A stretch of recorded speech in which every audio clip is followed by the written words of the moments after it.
Dear friends, आप देख रहे हैं मेरा यूट्यूब चैनल वीफैक्स एजुकेशन में आपका स्वागत है। आप लोगों के लिए मैं एक सीरीज़ लेके आया था 10th क्लास की साइंस के पेपर की, जिसमें से मैं आपको फिज़िक्स पढ़ाने वाला था।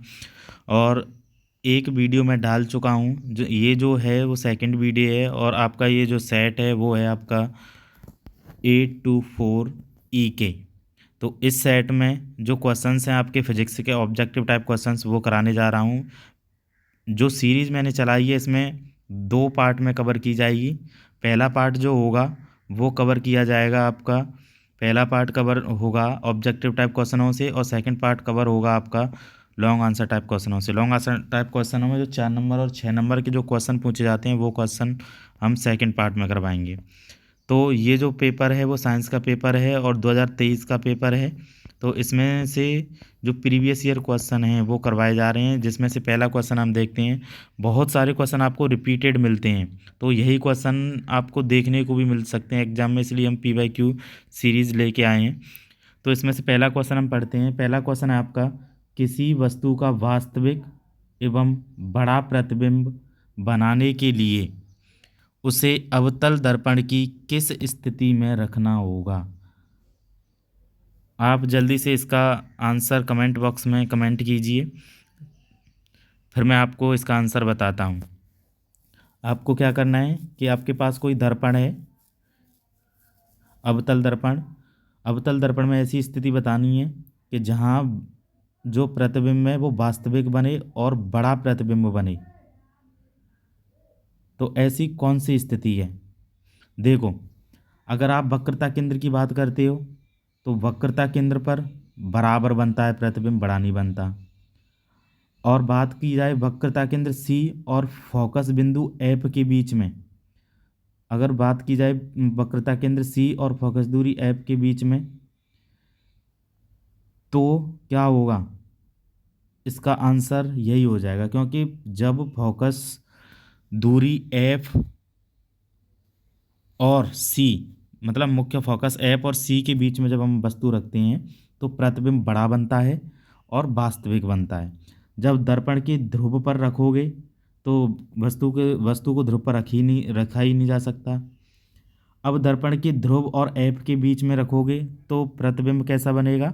बड़ा तो बनेगा, लेकिन आभासी सीधा बनेगा। हमें वास्तविक प्रतिबिंब बनाना है, इसीलिए हमें क्या करना होगा? इसके लिए हमें एक दर्पण लेते हैं और आपको डायग्राम बना के बताते हैं। ओके, देखो, जैसे आप अवतल दर्पण लेते हो, ये आपका अवतल दर्पण हो गया, ये आपकी मुख्य अक्ष हो गई, ये आपका सी हो गया, ये आपका एफ हो गया। अब हमें वस्तु को कहाँ रखना है? वक्रता केंद्र और सी और एफ के बीच में। सी और एफ के बीच में जब आप यहाँ रखोगे तो प्रतिबिंब देखना कैसे बनेगा। सबसे पहले हम समांतर, मुख्य अक्ष के समांतर किरण लेके जाते हैं एक, और मुख्य फोकस से गुजार देते हैं ऐसे करके। दूसरी बात, अब एक किरण कहाँ से लेके जाओगे आप? या तो आप गुजार सकते हो पी से, ये जो पी है यहाँ से ऐसे करके भी गुजार सकते हो, ऐसे करके।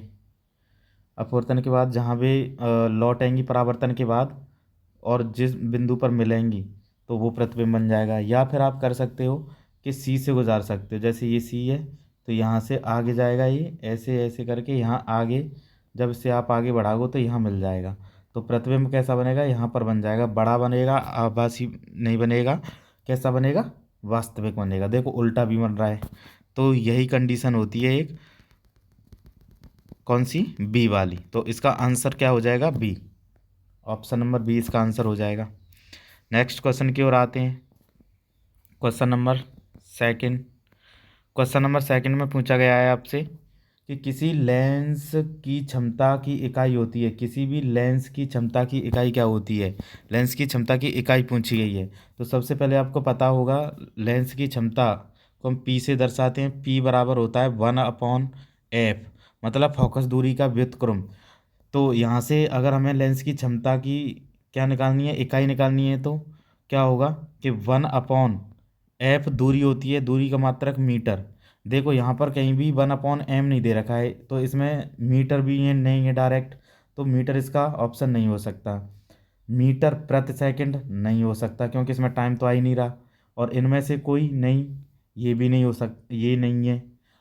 प्रति मीटर दे रखा है, तो इसका आंसर क्या हो जाएगा, प्रति मीटर। क्योंकि 1/मीटर को ही हम क्या बोलते हैं, प्रति मीटर बोलते हैं। तो सेकंड का आंसर हो जाए, सेकंड क्वेश्चन का आंसर हो जाएगा बी, बी फॉर बॉम्बे। अब हम नेक्स्ट क्वेश्चन की ओर चलते हैं, क्वेश्चन नंबर 3।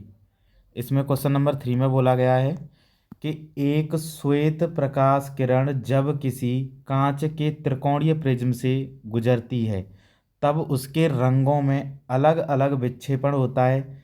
सबसे अधिक विचलन किस रंग का होता है? तो सबसे अधिक कौन से रंग की किरण विचलित होती है, आपको ये बताना है। तो आपने जब प्रिज्म पढ़ते हैं, हम जब प्रिज्म पढ़ते हैं तो क्या करते हैं, जैसे हम बना के दिखा देते हैं। जैसे कोई प्रिज्म है, ये प्रिज्म की थोड़ी आकृति होती है। तो जब कोई श्वेत प्रकाश की किरण यहाँ से ऐसे जाती है, तो ये 7 रंगों में विभक्त हो जाती है ऐसे करके, ठीक है ना। सबसे ऊपर वाला रंग होता है आर, सबसे नीचे वाला रंग होता है वी। और जो वी से नीचे से ऊपर की तरफ होता है, वो होता है पूरे कलर्स ऐसे होते हैं विबग्योर फॉर्म में, VIBGYOR ऐसे करके। तो देखो सबसे ज़्यादा किरण कौन सी झुकी है, वॉयलेट कलर की।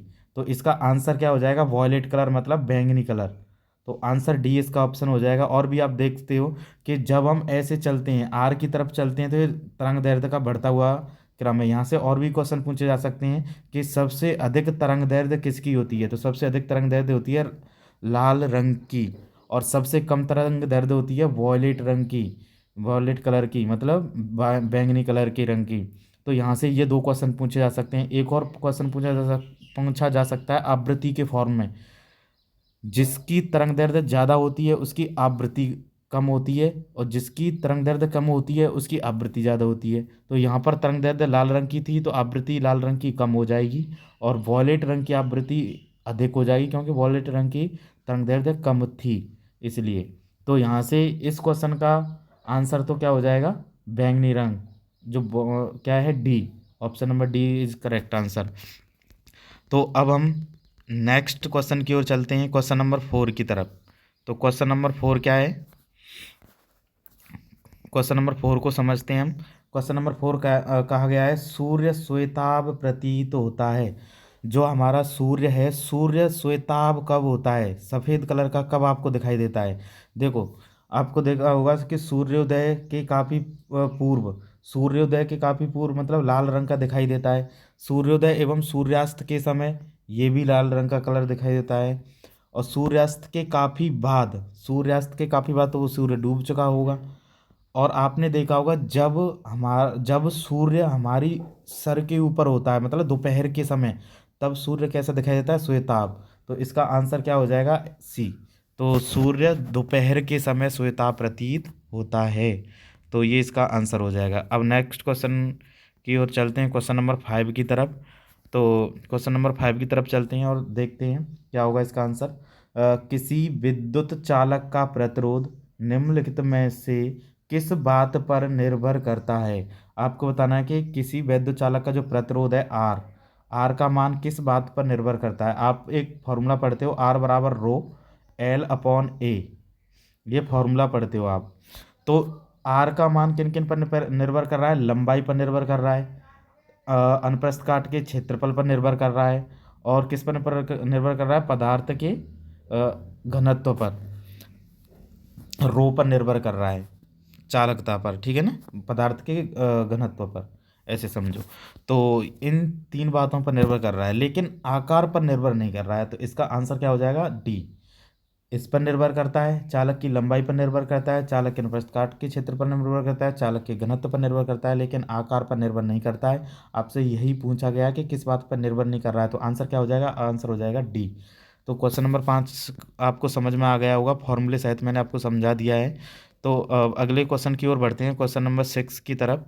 आपके 5 क्वेश्चन हो चुके हैं, क्वेश्चन नंबर 6 की तरफ बढ़ते हैं। देखो क्वेश्चन नंबर 6 क्या है, पढ़ते हैं। कब 4 विद्युत चालकों का संयोजन बनाने पर उनका परिणामी प्रतिरोध न्यूनतम होगा? तो ऐसे 4 विद्युत चालकों का समायोजन लेना है कि उनका परिणामी प्रतिरोध न्यूनतम होगा। कौन सी स्थिति में न्यूनतम होगा? अ, आप पढ़ते होंगे समांतर क्रम संयोजन और श्रेणी क्रम संयोजन। तो समांतर क्रम संयोजन और श्रेणी क्रम संयोजन में जब पढ़ाया जाता है तो क्या होता है, देखो सबसे पहले हम देखते हैं। श्रेणी क्रम संयोजन का तुल्य प्रतिरोध जब आप निकालते हो तो होता है R बराबर R1 plus R2 plus R3 plus dash dash dash आगे तक जुड़ता चला आएगा। ये तो हो गया श्रेणी क्रम के लिए। इसमें होता क्या है कि जो तुल्य प्रतिरोध निकलता है वो सबसे ज़्यादा प्रतिरोध से भी ज़्यादा निकलता है, मतलब इसमें प्रतिरोध का मान ज़्यादा प्राप्त होता है, इसलिए ये तो होगा नहीं श्रेणी क्रम। अब दूसरे ऑप्शन की दूसरे पार्श्व की बात की जाए, समांतर क्रम संयोजन की बात करते हैं। तो समांतर क्रम संयोजन में क्या होता है, तुल्य प्रतिरोध जैसे इसका जो फॉर्मूला प्राप्त होता है आपको तुल्य प्रतिरोध का 1/R बराबर 1/R1 प्लस 1/R2, ये समान प्लस डैश डैश डैश अनंत तक जाता है। तो इस प्रकार इस संयोजन में क्या होता है, इस संयोजन में होता है कि जब प्रतिरोध जो है तुल्य प्रतिरोध जब हम निकालेंगे तो क्या होता है, उसका जो मान प्राप्त होता है वो सबसे कम प्रतिरोध से भी कम प्राप्त होता है। मतलब कहने का ये है कि सबसे कम प्रतिरोध इसी में प्राप्त होता है। तो ऐसा तो आपको पता चल गया होगा कि आंसर क्या होने वाला है। तो समांतर क्रम संयोजन में इस सबसे कम प्रतिरोध प्राप्त होता है। तो इसमें हम देखते हैं सभी को समांतर क्रम में जोड़ा गया। आंसर इसका वैसे तो यही हो जाएगा, मैंने अभी भी बताया है। सभी को श्रेणी क्रम में सबसे ज़्यादा होता है, एक को श्रेणी क्रम तथा 3 को समांतर क्रम, एक को श्रेणी क्रम में जोड़ दिया इसलिए इससे भी कम प्राप्त होगा, ऊपर वाले से ऑप्शन नंबर ए से ज़्यादा प्राप्त होगा। और 2 को श्रेणी क्रम में, 2 को श्रेणी क्रम में और 2 को समांतर क्रम में जोड़ने पर भी ऊपर वाले से प्राप्त होगा, लेकिन सबसे कम प्रतिरोध किस में प्राप्त होगा, ऊपर वाले में, ए वाले में, समांतर क्रम संयोजन में। तो इसका आंसर भी क्या हो जाएगा, आंसर नंबर फर्स्ट हो जाएगा ए। अगले क्वेश्चन की ओर चलते हैं। Question number 7। क्वेश्चन नंबर 7 आपको क्या दिखाई देता है वो आप देखो। क्या बता रहा है, क्या पूछ रहा है आपसे। तो क्वेश्चन नंबर 7 है कि एक विद्युत धारावाही चालक के कारण उत्पन्न चुंबकीय क्षेत्र की दिशा ज्ञात करने के लिए निम्नलिखित में से किस नियम की सहायता लेते हैं।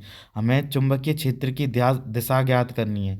तो चुंबकीय क्षेत्र की दिशा ज्ञात करने के लिए हम किस नियम का उपयोग करते हैं, दक्षिण हस्त अंगुष्ठ नियम आप पढ़ते हो तो उसका नियम का प्रयोग करते हैं। तो ये है ऑप्शन नंबर सी, दाहिने हाथ के अंगूठे के नियम को ही दक्षिण हस्त अंगुष्ठ नियम बोला जाता है।